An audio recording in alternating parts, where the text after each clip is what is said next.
बिस्मिल्लाहिर्रहमानिर्रहीम, अस्सलाम वालेकुम। यह है प्रोग्राम बाखबर और मैं हूं आपकी मेज़बान मदीहा आबिद अली। नाज़रीन, आज है योम इस्तेहसाल। आज ही के रोज़ 5 अगस्त 2019 में भारत ने अपने ही आइन की खिलाफ वर्जी की और कश्मीरियों से उनका हक जो है वो छीन लिया। तो आज पूरे हो गए हैं 1095 दिन जो कि कश्मीरियों से उनका हक छीना गया। भारत का आइन है 370 और 35A, ये आर्टिकल की खिलाफ वर्जी की गई और कश्मीरियों से उनका हक छीना गया। वो कैसे कि इन दो आर्टिकल्स की वजह से कश्मीरियों को उनका हक दिया जाता था, यानी कि कश्मीर में, मकबूजा जम्मू कश्मीर में कोई भी गैर कश्मीरी जायदाद नहीं खरीद सकता था, जबकि जो कोटा सिस्टम था या जो मुलाजमतें थी उनमें कश्मीरियों को ज्यादा प्रायोरिटी दी जाती थी। लेकिन जब से ये आर्टिकल की खिलाफ वर्जी हुई है, गैर कश्मीरी कश्मीर में जायदादें खरीद रहे हैं, जिससे हो ये रहा है कि जो ओरिजिनल कश्मीरी हैं उनकी तादाद कम शो हो रही है और जो बाहर से आने वाले हैं उनकी तादाद जो है ज्यादा शो हो रही है। हमने आज प्रोग्राम में इसी पर बात करनी है। अपने पैनलिस्ट का तारुफ आपसे करवाते चलें। हमें स्काइप पर ज्वाइन किया है मुर्तजा सोलंकी साहब ने, जबकि हमारे साथ आगा इकरार हारून साहब इस्लामाबाद स्टूडियो में तशरीफ रखते हैं। स्काइप पर ही हमारे साथ शरीरा अमार साहिबा मौजूद हैं, जबकि ताहिर नईम मलिक साहब इस्लामाबाद स्टूडियो में हमारे साथ तशरीफ रखे हुए हैं। तो गुफ्तगू का आगाज हम करेंगे मुर्तजा सोलंकी साहब से। मुर्तजा साहब, ये पहला सवाल है कि कश्मीर की खसूसी हैसियत खत्म होने के बाद मोदी सरकार के मुसावी शहरी हकूक और तरक्की के नारे झूठ का पलंदा हैं या नहीं, इसका जवाब आप कैसे देंगे? देखिए जी, सिर्फ मैं ही ये नहीं कहूँगा, बल्कि जो लाखों कश्मीरी हैं वो भी उसका जवाब यही देंगे कि ये मोदी सरकार और बीजेपी के जो वादे थे वो सिर्फ प्रोपेगेंडा थे और वो झूठ का पलंदा ही थे। क्योंकि जब उन्होंने अपने ही आइन की खिलाफ वर्जी करते हुए आइन का आर्टिकल 370 और 35A, जो भारतीय आइन के अंदर जो खुसूसी हैसियत हासिल थी कश्मीर को, और जो उन्होंने वादे वईद किए थे नेहरू के ज़माने में कश्मीरियों से, ख़ासतौर पे शेख अब्दुल्ला से, वो सारे उन्होंने उठाकर फेंक दिए। बल्कि भारत के अंदर ही आप याद करें कि बहुत सारे नए सूबे बने, छत्तीसगढ़ और इस तरह के बहुत सारे सूबे जब उन्होंने बनाए तो उन्होंने वहां की असेंबली से पहले उसकी मंजूरी ली। यहाँ पर इन्होंने पहला काम यह किया कि जो कश्मीर की जो उनकी अपनी जो मुंतखब असेंबली थी उसको गवर्नर ने तोड़ दिया। तो बेतहाशा आईनी खिलाफवर्जियां की। लेकिन आप ये देखें कि जो अदल का निज़ाम है वहां पे कि 2019 में यह वाकया हुआ, उसके खिलाफ मुतअद्दिद आईनी पिटीशन भारतीय सुप्रीम कोर्ट में डाली गई, आज तक किसी की सुनवाई नहीं हुई। तो उन्होंने वादा किया था कि जी हम ये इसलिए कर रहे हैं कि सारे शहरी बराबर होंगे और जो मुसावी हैसियत होगी, इम्तियाजी कवानीन बंद करेंगे, डेवलपमेंट आएगी कश्मीर में, सरमाया आएगा, तरक्की होगी, अमन होगा, इंसानी हुकूक होंगी। आज आप ह्यूमन राइट्स वॉच की रिपोर्ट पढ़ लें, एमनेस्टी इंटरनेशनल की रिपोर्ट पढ़ लें, जो आलमी मौकर इदारे, हम पाकिस्तानी सरकार की बात नहीं कर रहे, जो आलमी इदारे हैं, अक़वाम मुत्तहिदा की जो रिपोर्ट्स हैं वो बताती हैं कि बिल्कुल उसके उलट हुआ है। हजारों लोग जो है उनके इंसानी हुकूक पामाल किए गए, कितने अरसे तक कर्फ्यू रहा है, इंटरनेट बैन रहा है, जो इस तरह के काले कवानीन थे उसके तहत लोगों को जेलों में डाला गया है। जितने भी मुमताज कश्मीरी लीडर जो भारत नवाज थे उनके साथ भी यही हुआ है। तो ये बात बिल्कुल अंधे को भी नजर आती है कि बजाय तरक्की देने के वहां पर मायूसी लोगों के अंदर डाली गई। इसी की वजह से इंतहा पसंदी हुई, इसी की वजह से वहां के जो नौजवान हैं वो शिद्दत पसंदी की तरफ माइल हुए। इसी वजह से भारत के साथ रहने की अगर कोई थोड़ी बहुत अगर कोई ख्वाहिश थी तो उसका कत्ल जो है वो मोदी सरकार ने ही किया है। तो जवाब आपका बिल्कुल यही है कि ये झूठ का पलंदा थे और ये हर एक को नजर आते हैं। लेकिन जो सूरत हाल है, दुनिया आलमी अखलाकियात और उसूलों पे नहीं चल रही, इस पे चल रही है कि किसकी मुआशी ताकत बड़ी है, किसकी फौजी ताकत बड़ी है, किस बड़े ब्लॉक को किस मुल्क की जरूरत है। तो इस वजह से तमाम जो अक़वाम मुत्तहिदा की करारदादें और जो इंसानी हुकूक हैं उनको उठाकर उन्होंने कूड़े के डब्बे में फेंक दिया है। ठीक है, आपका जवाब मौसूल हो चुके हैं। इकरार साहब, आपकी जानिब बढ़ेंगे। यूएन चार्टर के पहले 10 जो आर्टिकल्स हैं, बल्कि ये उसकी भी खिलाफ वर्जी है, जिसमें बहुत सारे बुनियादी हकूक़ हैं, आज़ादी राय का हक है, इसके अलावा हक के खुद इरादियत है, ज़बान है, बहुत सारी ऐसी चीज़ें हैं जिसका ये वहाँ पर अगेंस्ट जाया जा रहा है। तो आप इसके हवाले से क्या कहेंगे, झूठ का पलंदा है या नहीं? बिल्कुल है जी। देखिए, बात यह है कि वैसे तो अगर आप देखा जाए आर्टिकल 370 जो है वो 1954 में इंट्रोड्यूस करवाया गया था। हमारे उसके बारे में एक अलग राय थी, क्योंकि हम बेसिकली कश्मीर को एक डिस्प्यूटेड एरिया समझते हैं और हम जो उस पर किसी भी जो कोई कॉन्स्टिट्यूशनल उसकी प्रोविजन थी इंडियन कॉन्स्टिट्यूशन में, हम उसको वैसे एक्सेप्ट नहीं करते हैं जी। लेकिन बहरहाल फिर भी जैसे कि अपना सोलंकी साहब ने कहा है, अब्दुल्ला जैसे लोग जो कि वैसे स्टूज थे इंडियन कांग्रेस की या गवर्नमेंट के, उन्होंने अपने आप को सेटिस्फाइड करने के लिए या लोगों को सेटिस्फाइड करने के लिए उनके पास एक टूल था, वो भी गया। देखिए, मामला शुरू होता है 2016 से। 2016 में एक खातून जो कि एक उससे ब्याई हुई है, कश्मीरी से ब्याई हुई है, उनसे एक पिटीशन कराई जाती है दिल्ली हाई कोर्ट में कि जनाब मुझे राइट दिया जाए वहाँ पे अपना, यानी कि सिटीजनशिप दी जाए, और मेरे पास पैसे हैं और मैं वहाँ पे कुछ जायदाद खरीदना चाहती हूँ। ये 2016 की बात है। तब से कुछ उस वक्त कुछ मुसलमान जो लीडर्स हैं उन्होंने इसके ऊपर शोर भी डाला कि ये एक डिजाइन है, सही, ये एक पिटीशन नहीं है, इसके पीछे एक बहुत बड़ा डिजाइन है।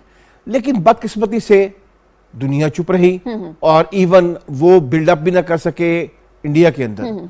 उसके बाद जो कुछ हुआ वो आपके सामने है। लेकिन एक बात तो क्लियर है कि जो ये इनका ये ख्याल था कि सब्जुगेशन कर लेंगे, वो नहीं कर सके।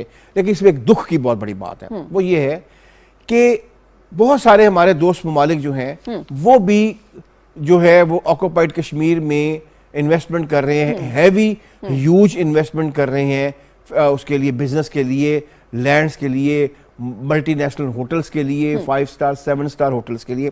ये बहुत बड़ी दुख की बात है। ये किसी, देखिए, मसला है डेमोग्राफी चेंज करने का। डेमोग्राफी आपने, उन्होंने मेरे ख्याल में 4 साल उन्होंने कहा कि हम डेमोग्राफी चेंज करेंगे। 2019 में उन्होंने कहा 2023 तक उन्होंने डेमोग्राफी चेंज कर देनी है। वहां पे मुसलमान जो हैं, मुसलमान भी आप एक सेकंड इस साइड पे रखिए, जो कश्मीरी है, कश्मीरी ही जो है वो अपना चला जाएगा, माइनॉरिटी में चला जाएगा। अच्छा, इसमें एक और बड़ा इंपॉर्टेंट इशू है जो कि हम लोग अवॉइड कर जाते हैं।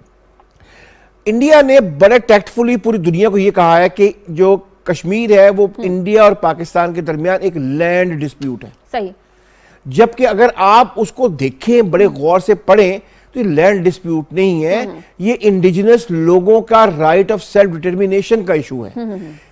एक पूरे इंडिजिनस ग्रुप का इशू है जिसको इंडिजिनस नहीं रहने देना चाहते हैं। वो खत्म हो जाएंगे। मेरा मकसद है कश्मीर का आपने कल्चर खत्म कर दिया है, आपने उनका कुजीन खत्म कर दिया है, आपने उनको, यानी कि वहां पे अब मैंने एक देखी डॉक्यूमेंट्री देखी कि आपको अब अपना श्रीनगर के अंदर दुकानों के ऊपर कश्मीरी जो औरतों के सूट है वो नहीं मिल रहे हैं। सही, सही। ये जान के किया जा रहा है, ये बाय डिजाइन किया जा रहा है। उनसे तमाम उनकी आइडेंटिटी छीनी जा रही है। आखिर में से मैं इतना कहूंगा कि देख, पूरी दुनिया क्यों खामोश है? अगर यही अगर एक बसाया एक जगह थी अफ्रीका में, इंडिजिनस जो वहां पे कल्चर था वो इंडेंजर हुआ था, तो पूरी दुनिया ने वहां वेला मचाना शुरू कर दिया था।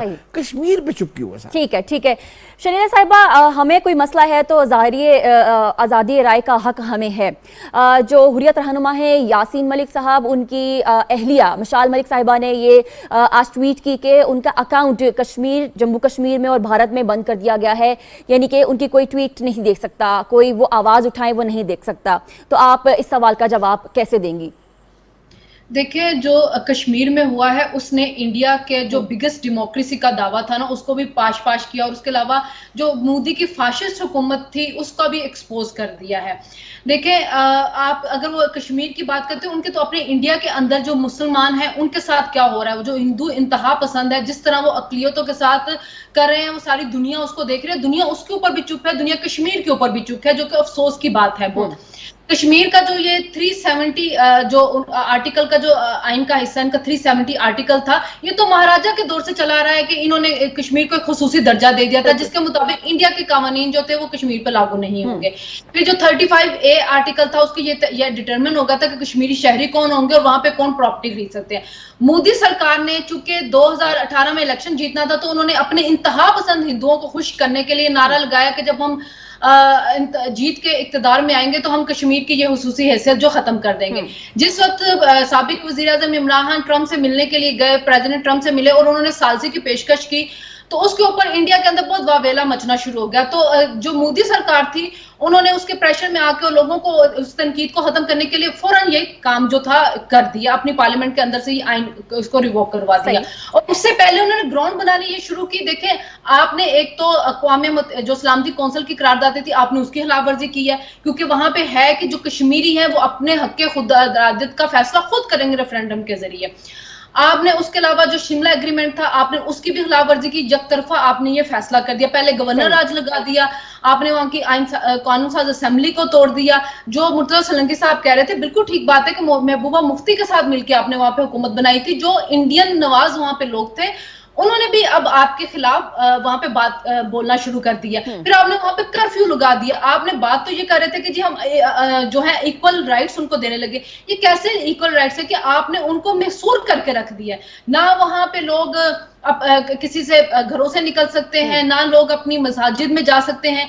आपने कहा जी वहां पे हमने अकलियतों को महफूज करने के लिए, लेकिन कौन सी अकलियत वहां पे महफूज हो रही? आप सिर्फ वहां पे डेमोग्राफी चेंज करना चाह रहे थे कि ताकि गैर कश्मीरियों को यहाँ लाके बिठा दिया जाए और उसके बाद हम अपनी मर्जी के कवानीन जो है वहां पे पास करवा सके। और आप ये देखें कि जो मोदी सरकार है क्या वहां पे लोगों को लाखों की तादाद में लोग बेरोजगार हुए हैं, जो वहां के मकामी ताजर थे उनको करोड़ों का नुकसान हुआ इन सब हरकत की वजह से। फिर जो मोदी सरकार है क्या उसको इसका आने वाले इलेक्शन में फायदा? बिल्कुल नहीं हुआ। इस हरकत के बाद 2019 के बाद महाराष्ट्र में इलेक्शन हुए, उन्होंने वहां पे इस जो आर्टिकल रिवोक किया उसका बड़ा प्रचार किया, लेकिन क्या हुआ? वो महाराष्ट्र में भी हार गए, उसके बाद दिल्ली में भी वो हार गए, बिहार में कुछ सीटें ले ली, लेकिन वो इंडियन पंजाब में भी बुरी तरह से हारे। तो मोदी सरकार को इसका फायदा कोई नहीं हुआ। उन्होंने अपने चंद जो इंतहा पसंद जत्थे हैं उनके मुल्क के अंदर उनको खुश करने की कोशिश की है, लेकिन दुनिया ने देख लिया है कि इंडिया का जो बिगेस्ट डेमोक्रेसी का दावा था और जो मोदी की फाशिस्ट रजीम है जिसके बारे में हम लोग कहते थे कि वो वहां पे जो अकलियत है वो महफूज नहीं है, कश्मीरी महफूज नहीं, अब दुनिया को पता तो चल रहा है, वो सब कुछ सामने तो आ रहा है। जो उनकी खामोशी है वो कुछ अरसा तो लेगी, लेकिन आहिस्ता आहिस्ता दुनिया को समझ आनी शुरू होगी कि इंडिया ने कश्मीरियों के साथ क्या किया है और कश्मीरियों के अंदर जो गमो गुस्सा है और जो लहर एक शुरू हो रही है वो अपने इंडिया के लिए अपने बहुत ज्यादा नुकसानदेह होगी। तो जो इंडिया और कश्मीर के और इंडिया के दरमियान जो बहुत ज्यादा गैप आ गया वो उनके अपने तज्जिया निगारों के मुताबिक साल साल लग जाएंगे इस गैप को कवर करने में। ठीक है शर्मिला साहब, आपका जवाब आ चुका है। ताहिर साहब, जिस तरह से शर्मिला साहिबा ने बात की है, उन्होंने मोदी सरकार की बात की है, बीजेपी का एक माइंडसेट है यानी कि मजहबी इंतहा पसंदी, और वो सिर्फ पाकिस्तान में ही नहीं बल्कि पूरी दुनिया में बताया जाता है, बल्कि हम पढ़ते भी हैं, रोज देखते भी हैं, वीडियोस भी देखते हैं बहुत सारी कि किस तरह से मुसलमानों के ऊपर तशद्दुद किया जाता है। और पूरा हक है कश्मीरी नौजवानों को तालीम का, सियाहत का, इसके अलावा इंटरनेशनल एक्सपोजर का उनको पूरा हक है। तो आप क्या समझते हैं कि 1095 रोज गुजर गए हैं और मजीद क्या क्या देखना है वहां पर लोगों ने, और पाकिस्तान का किरदार कितना अहम है? मेरी राय में अब तक जो बातें हुई हैं वो यकीनन हालात यही हैं, लेकिन इसमें अगर मैं पॉजिटिव चीज़ देखता हूँ तो वो ये देखता हूँ कि इस एक्शन के बाद जो कश्मीर के अंदर वैली में डिवाइड थी, हुर्रियत कॉन्फ्रेंस थी और प्रो इंडियन जो कश्मीरी पॉलिटिकल पार्टीज थी जैसे कि महबूबा मुफ्ती या शेख अब्दुल्ला फैमिली, उमर अब्दुल्ला, और वो डिवाइड अब ख़त्म हो गई। अब कोई कश्मीर में इंडियन वैली में प्रो इंडिया पॉलिटिक्स नहीं कर सकता। अगर उसे कश्मीर की आवाज़ बनना है तो भारत का जो ये गाज़बाना कब्ज़ा है उसके ऊपर पोजीशन लेनी होगी। तो ये एक चीज़ बहुत पॉजिटिव हुई। दूसरा ये कि ये जो डिवाइड है, अगर इंडिया लाखों फौज वहाँ रख के लोगों के हार्ट्स एंड माइंड नहीं जीत सका तो अब उसने इन टोटलिटी जितने भी वहाँ कश्मीरी हैं उनको अपना खिलाफ कर ली। सही। तो उसको कितनी फौजों की जरूरत होगी। तो पाकिस्तान के लिए सिल्वर लाइनिंग ये है कि इंडिया को उसके हाल पे भी अगर हम छोड़ें तो उसके लिए मोदी सरकार ही काफ़ी है। सही। और आप देखें कि जो अल्ट्रा नेशनलिस्ट होते हैं, जो रेडिकल होते हैं, जो एक्सट्रीमिस्ट होते हैं, जो फाशिस्ट होते हैं, उन्हें बाहर से किसी दुश्मन की जरूरत नहीं होती। जी, जी। अब ये बात मुसलमानों तक नहीं रही, अब ये बात जो मॉडरेट हिंदू जी, हैं जी। उनके खिलाफ भी वो रियासत का दायरा शहरी आज़ादियों का तंग हो रहा है। गैर इंतफा पसंद हिंदुओं से लेके जो फार्मर्स मूवमेंट चली है, जो शाहीन बाग मूवमेंट चली है, वहाँ पे जो इंडियन सिटीजन बिल के हवाले से इतनी बिल्कुल। वाइब्रेंट पड़ी है, बिल्कुल। तो वो एक ये हमारे लिए पॉजिटिव है, किसानों की बहुत बड़ी मूवमेंट थी। मूवमेंट है। जहाँ तक ये है, देखें ये एक नेक्स्ट बीजेपी का पार्टी मंशूर था इंतखाबात में उतरने से पहले। उस वक्त की हमें यहाँ हमारी हुकूमत और जो डिसीजन मेकर है इसे सीरियस लेना जी, चाहिए। जी। ड्यूरिंग द इलेक्शन कैंपेन उन्होंने बार बार इसको इस अज़म का इरादा किया कि अगर वो जीत गए तो हम वहाँ ये करें, हम उन्हें इधर मुबारकबादें देते रहे। हमारी पहले से एक हिकमत अमली होनी चाहिए, बिल्कुल। वो हो गई। अब भी मैं ये समझता हूँ कि जो कश्मीर पे कब्जा है वो 1-2 बरस की बात नहीं, निस्फ सदी का किस्सा है।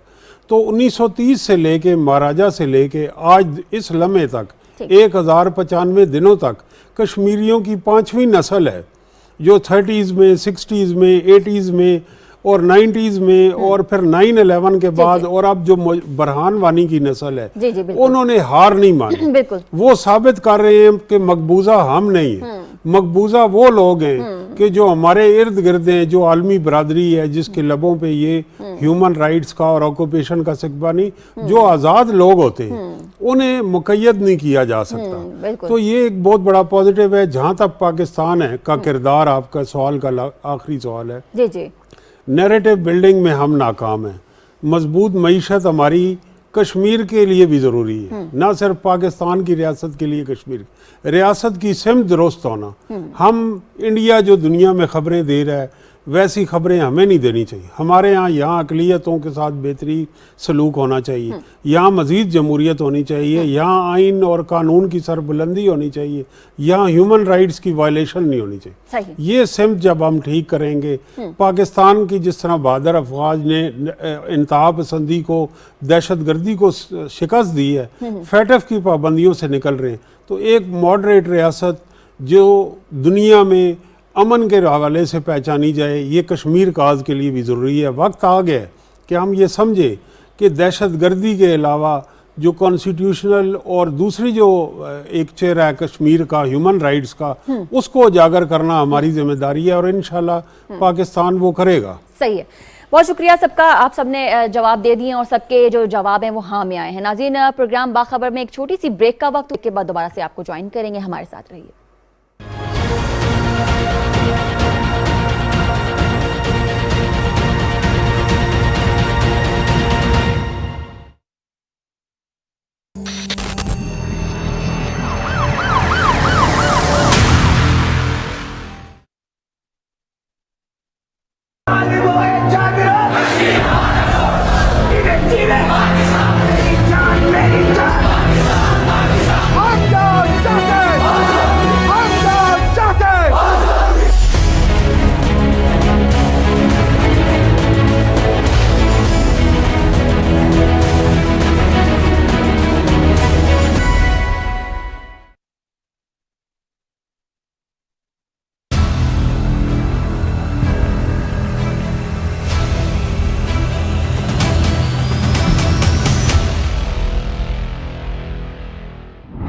अगस्त 2019 को हिंदुस्तान ने दूसरी मर्तबा मकबूजा जम्मू कश्मीर पे एक शब खून मारा।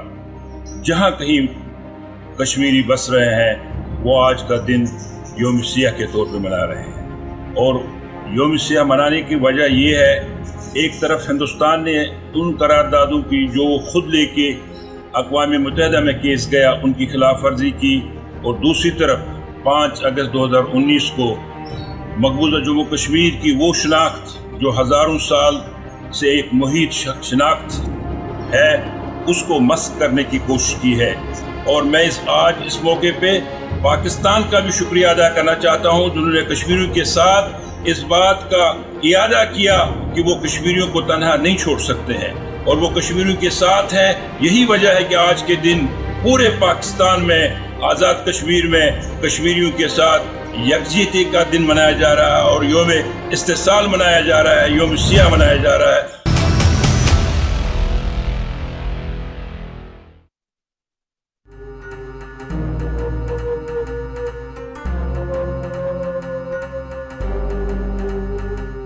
We stand with humanity. We stand with Kashmir. Stand with the humanity. Stand with Kashmir. Stand with humanity. Stand with Kashmir. Stand with humanity. Stand with Kashmir.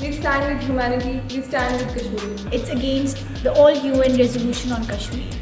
We stand with humanity. We stand with Kashmir. It's a violation of the human rights that defines on the international law. Depicting that it is an issue of the international level. Kashmiris are being deprived of their right of the protest. They are being deprived of their right of self-determination. Kashmir has become the world's largest open-air prison.